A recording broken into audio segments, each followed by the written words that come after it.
नमस्ते, मैं शिवम हूं। आप न्यूज़ भारतवर्ष देख रहे हैं। नेता प्रतिपक्ष तेजस्वी यादव हर तरह से सरकार पर हावी होना चाह रहे हैं। नेता प्रतिपक्ष तेजस्वी यादव ने लगातार सवाल उठाए हैं सरकार को, पॉलिसीज़ को लेकर। सरकार के जो पॉलिसीज़ हैं, जो भी गाइडलाइंस है कोरोना वायरस को रोकने को लेकर, लेकिन जो कोरोना को इन्होंने एक विस्फोटक बताया है कि अगर जिस तरह की हमारी हेल्थ सिस्टम है, अगर ऐसा ही रहा और ऐसे ही जांचों का सिलसिला चलता रहा तो कोरोना का एक दिन बिहार में विस्फोट होगा। उन्होंने हर तरह से हर एक सोशल मीडिया प्लेटफॉर्म के जरिए सरकार पर हमला बोला है।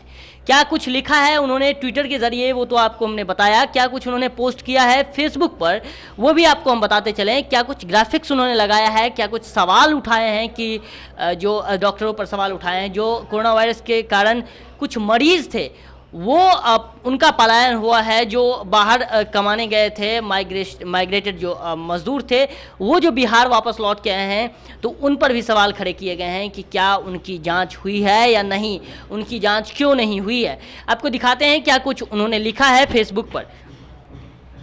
उन्होंने लिखा है, तेजस्वी यादव ने लिखा है कि बिहार के लिए अति चिंता का विषय है कि देश में सबसे कम जांच और सबसे ज़्यादा पॉजिटिविटी दर बिहार में है। यानी कुल किए जाने वाले जांच में कोरोना पॉजिटिव पाए जाने वाले का दर भी सबसे अधिक है। जिस दिन बिहार में अधिक टेस्ट होना शुरू होंगे, कोरोना विस्फोट होगा। नीतीश सरकार असंख्यक लोगों की जान से खिलवाड़ कर रही है। आप सभी अपना ख्याल रखें, सावधान रहे। सचेत भी किया है लोगों को और इसके साथ इन्होंने मैसेज भी दिया है और सरकार पर सवाल भी खड़े किए हैं। देखिए, जो एक ग्राफिक्स के जरिए इन्होंने सवाल पूछा है वो ये है कि सवाल जो सत्ता से होने ज़रूरी है और ज़रूर है, पूरे लॉकडाउन में सीएम क्यों सोते रहे। चूँकि आपको मैंने खबरें भी बताई थी कि सीएम लॉकडाउन में बाहर नहीं निकले, इसको लेकर भी राजनीतिक सियासत तेज हुई थी कि सीएम 84 दिनों तक बाहर नहीं निकले थे अपने आवास से, अपने घर से, तो वो दिखे नहीं थे। इस पर भी सवाल खड़े किए गए थे। वही सवाल फिर से पूछा गया है। दूसरा सवाल है कि अस्पतालों की क्षमता, डॉक्टरों के लिए सुविधा में सुधार क्यों नहीं हुआ है।